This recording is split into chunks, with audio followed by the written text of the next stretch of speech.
Hi guys, எல்லாரும் எப்படி இருக்கீங்க? நம்ம இப்ப எங்க இருக்குன்னு பாத்தீங்கன்னா கன்னியாகுமரிக்கு போற வழியில இருக்கிற ரஸ்தாகாடு பீச் தான். இங்க என்னடா ஸ்பெஷல் இருக்கு அப்படின்ட்டு நீங்க நினைக்கலாம். இப்ப நம்ம ஃபேமிலியாட்டு வாரோம், சின்ன பசங்க எல்லாம் இருக்காங்க, நல்லா என்ஜாய் பண்ணி விளையாடணும் அப்படின்னா இப்ப இந்த பீச்ல விளையாடலாம். நான் இப்ப நிக்கிற இடம் பாத்தீங்கன்னா இது கொஞ்சம் டேஞ்சரஸ் பிளேஸ். என்னைக்கு இப்போ ரீசெண்டா ஒரு 2 வாரத்துக்கு முன்னாலதான் 2 பசங்க வந்து இதுல குளிச்சுட்டு இருந்த பசங்க வந்து இறந்து போனாங்க. அதனால இங்க யாரும் வராதிங்க. மற்றபடி இப்போ ஃப்ரெண்ட்ல நம்ம போனோம்னா ஃப்ரெண்ட்ல வந்து எல்லாமே மணலாட்டு தான் இருக்கும், பாறை எதுவுமே இருக்காது. நம்ம சின்ன பசங்க எல்லாத்தையுமே வச்சு டைம் ஸ்பெண்ட் பண்ணலாம், விளையாடலாம்.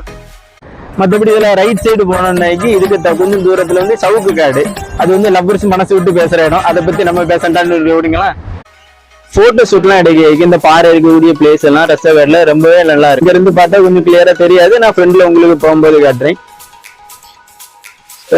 இங்கெல்லாம் நான் முன்னாடிலாம் வரும்போது என்னன்னா இந்த அலைகள் எல்லாமே காலையில ரொம்ப உள்ளதா இருக்கும். அப்போ இந்த பாறை இடுக்குகள்ல நிறைய சங்குகள், கள்ளிக்காய்கள்லாம் இருக்கும். அதெல்லாம் நாங்க எடுத்துட்டு போய் சமைச்சு எடுத்துட்டு சாப்பிட்டுட்டு இருந்தோம். இப்ப ரொம்ப நாளுக்கு அப்புறம் தான் இங்கே வந்துருக்கு.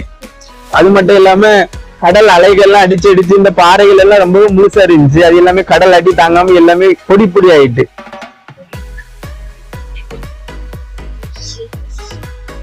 ஃபேமிலியாட்டு வந்து நம்ம இப்ப சமைச்சு சாப்பிடணும் அப்படின்னாக்கும் இங்க எல்லாம் இருந்து சமைச்சு எடுத்து சாப்பிடலாம். பிளேஸ் ரொம்ப இருக்கு. மற்றபடி இதுல ரைட் சைடு போனோம்னாக்கி இதுக்கு கொஞ்சம் தூரத்துல வந்து சவுக்கு காடு, அது வந்து லவ்வர்ஸ் மனசு விட்டு பேசுற இடம். அதை பத்தி நம்ம இந்த பாறைகள் எல்லாமே முழுசாட்டு 2 பாறைகள் தான்.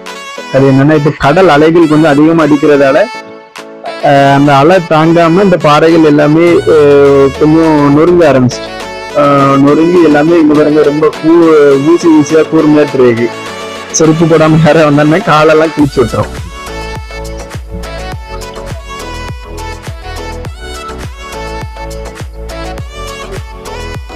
இது என்னன்னு பாத்தீங்கன்னா இப்ப நம்ம ஊர்ல தண்ணி திறந்து விட்டு இருப்பாங்க, இந்த குளங்கள்லாம் நிறைஞ்சி கடலுக்கு போவோம் பாத்தீங்களா, அந்த தண்ணி தான் இது. உப்பு தண்ணியாட்டு இருக்கும், இது நல்ல தண்ணியாட்டு இருக்கும்.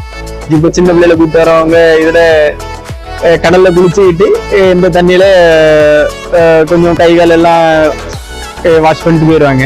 மற்றபடி குளிப்பதற்கே நல்லா தான் இருக்கும், ஒன்றும் பிரச்சனை இருக்காது. இதுதான் கடலுக்கு தண்ணி வந்துட்டு இருக்கு. பார்க்கறதுக்கே ரொம்ப நல்லா இருக்கும் இந்த பிளேஸ் எல்லாம் பாருங்க. இது வந்து ஃப்ரெண்ட்ல ஃபேமிலியாட்டு வரவங்க எல்லாமே டைம் பாஸ் பண்ற இடம். அதுல பக்கத்துல கடைகள் எல்லாமே இருக்கும். இங்க எல்லாருமே ஃபேமிலியாட்டு வருவாங்க. பாருங்க எவ்வளவு ஃபேமிலி இருக்குன்ட்டு. இதுக்கு அந்த சைடும் பிளேஸ் உண்டு பார்த்துடுங்க, அங்கேயும் நிறைய ஃபேமிலி இருக்கும். ஸ்கிரீமும் கொண்டு வருவாங்க, சுக்குபால் கடை அது ரெகுலரா இருக்கும், சண்டே இருக்கும் பார்த்துடுங்க.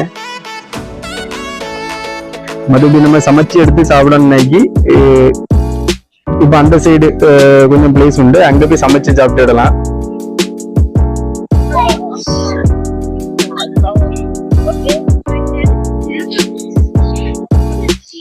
பாருங்க எவ்வளவு ஃபேமிலி வந்திருக்குன்ட்டு. இந்த ஃபேமிலிஸ் எல்லாமே இங்க சமைச்சுதான் சாப்பிடுறாங்க.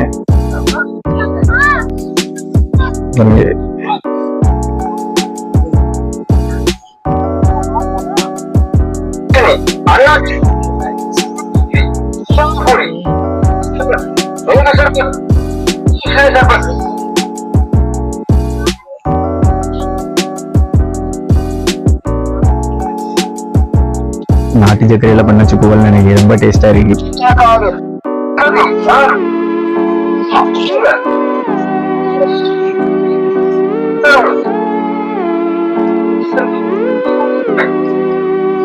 சூடான சுக்குபாலையும் கொஞ்சம் சட்னி வச்சு பச்சியும் சாப்பிடும்போது அடடா டேஸ்ட் நல்லது.